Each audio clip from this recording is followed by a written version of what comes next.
নমস্কার বন্ধুরা, জয়ন্তী পাকশালায় আপনাদের সবাইকে স্বাগতম। আজকে আমি যে রেসিপিটি নিয়ে এসেছি সেটি হলো দই কাতলা। আসুন রেসিপিটি দেখে নেওয়া যাক।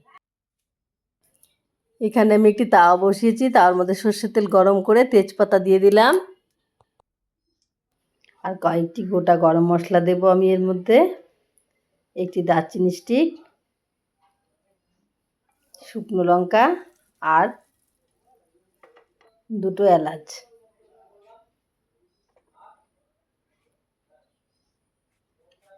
আমি গোটা গরম মশলাকে ভালো করে ভেজে নেব। দিয়ে দিলাম পেঁয়াজ বাটা।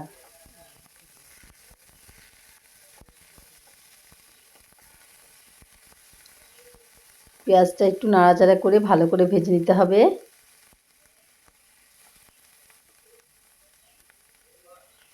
দিয়ে দিচ্ছি আদা রসুন বাটা।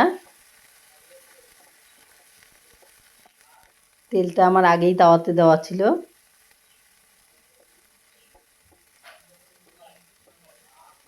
আদা রসুন বাটা দিয়ে ভালো করে নেড়েচেড়ে নিতে হবে।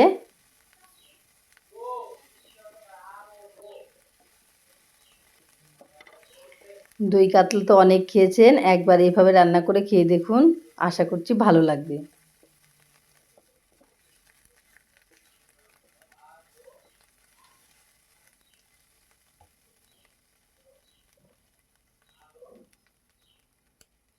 দিয়ে দিচ্ছি ধনে আর জিরে বাটা।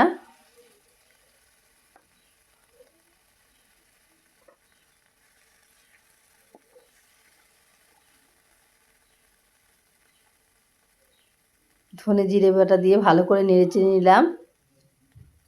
দিয়ে দিচ্ছি হলুদ গুঁড়ো,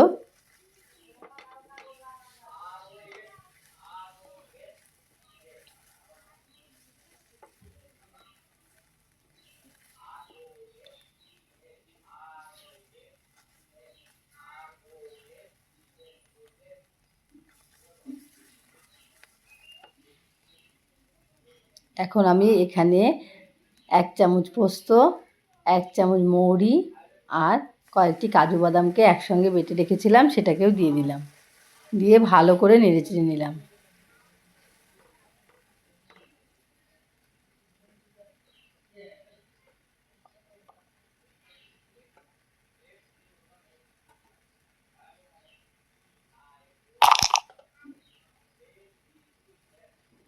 বাটিটাকে ধুয়ে একটু জল দিয়ে দিলাম। আমার চ্যানেলে নতুন বন্ধু হলে চ্যানেলটিকে সাবস্ক্রাইব করার অনুরোধ রইল। পাশে থাকা বেল আইকনে ক্লিক করে দেবেন। অনেক অনেক শেয়ার করবেন। দিয়ে দিচ্ছি স্বাদ মতো লবণ।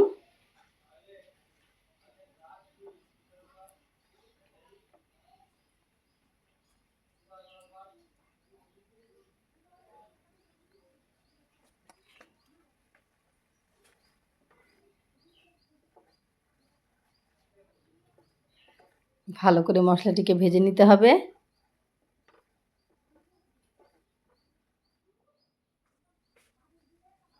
দিয়ে দিচ্ছি সামান্য চিনি, যেহেতু এর মধ্যে আমি টক দই ইউজ করব।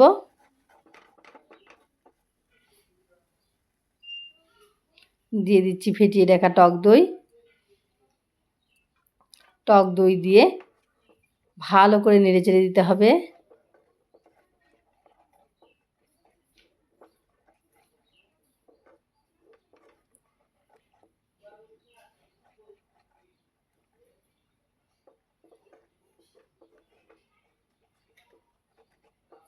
আপনারা অনেক অনেক শেয়ার করুন।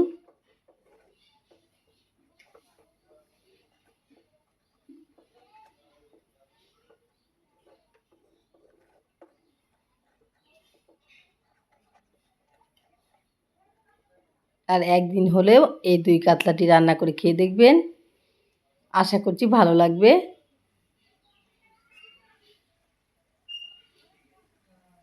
মাছগুলোকে হালকা করেই ভাজবেন, বেশি কড়কড়া করে ভাজবেন না, তাহলে মাছের টেস্ট পাবেন না।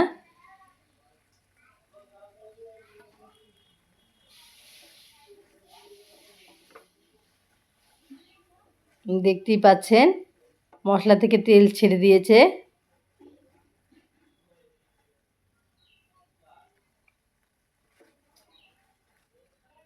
দিয়ে দিচ্ছি সামান্য জল, আর গ্রেভিটা আপনাদের পছন্দ মতোই দেবেন।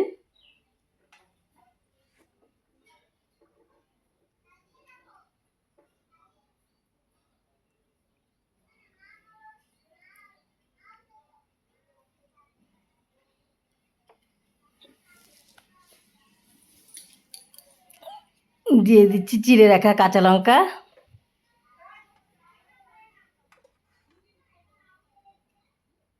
আর এখানে আমি একটু কাঁচা লঙ্কা বাটাও দিয়েছি, ওটাকে আমি ভুলে গেছি বলতে। এখানে আমি কাঁচা লঙ্কা বাটাও দিয়েছি, না হলে একটু ঝাল ঝাল না হলেও খেতে ভালো লাগবে না। দিয়ে দিচ্ছি ভেজে রাখা মাছগুলো,